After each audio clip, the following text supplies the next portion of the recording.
दोन्ही भूमिका मी मांडतो. कृपया कोणाच्या भावना दुखावल्या तरी क्षमस्व, माफ करा. सर्वात वाईट आणि सर्वात दुर्दैवी घटना म्हणजे हिंदुस्थानामध्ये महाराष्ट्र राज्य आणि दिल्लीचं तख्त हे दोन्ही राज्यकर्ते हिंदुत्ववादी सरकार असताना सरकारच्या विरोधात हिंदुत्ववादी लोकांना उपोषणास बसावं लागतं. याच्यासारखं दुर्दैव या भारत देशामध्ये, या हिंदुस्थानामध्ये कुठेही नाही. दुर्दैवाची घटना. जे राज्य शासन स्वतःला आम्ही हिंदुत्ववादी आहोत असं समजतं, संबोधतं, वेळोवेळी व्यक्त करतं, पण व्यक्त करून झाल्यानंतर त्यांच्या कृतीमध्ये हे कधीही येत नाही.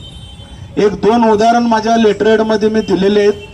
भविष्यामध्ये आणखीन काय मला काय सुचेल किंवा इतरांना काय सुचेल मी पाठिंबा व्यक्त करेन. पण या स्टेजवर उपस्थित असलेल्या सर्वच हिंदुत्ववादी कार्यकर्त्यांना माझी एक विनंती आहे, माझे एक दोन छोटेसे प्रश्न आहेत, जाणून घ्या आणि जाणून घेतल्यानंतर त्याची उत्तरे तुम्हाला भविष्यामध्ये मिळतील. प्रश्न क्रमांक 1,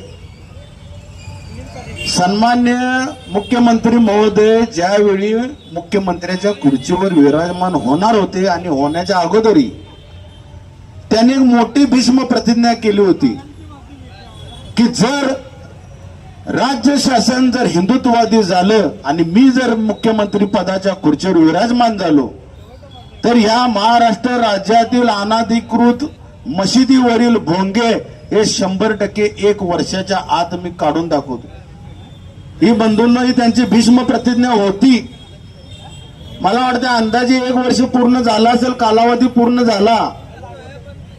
मी इथं काढा म्हणून सांगितलेलं नाही आणि काढू नका म्हणून पण सांगत नाही, पण आपण हिंदुत्ववादी आहात ना, आपण मोठ्या मोठ्या वल्गण्या केल्या. आज त्या फडणवीस साहेबांना या व्यासपीठावर मी उद्देशून 1-2 प्रश्न विचारतो. त्यामधीलच हा प्रश्न की तुम्ही हिंदूंच्या भावना भडकवून त्यांचं मत परिवर्तन करण्यासाठी हे कृत्य केले का? तुम्हाला निवडणुकीमध्ये हिंदूंचे मतदान हवे होते त्यासाठी तुम्ही खोट्या भीष्म प्रतिज्ञा दिल्या का? याची उत्तरं जनतेला आणि व्यासपीठाला त्यांनी द्यावं. अगदी दुर्भाग्य छत्रपती शिवाजी महाराजांच्या ऐतिहासिक चौकामध्ये हिंदुत्ववादी संघटनेना ह्या मागण्या कराव्या लागतात. हा एक मुद्दा झाला. दुसरा प्रश्न क्रमांक 2, शिवसेना शहर प्रमुख म्हणून मी काम करताना शिवसेना आणि भाजप हे दोन्ही पक्ष एकत्र होते आणि त्यावेळचे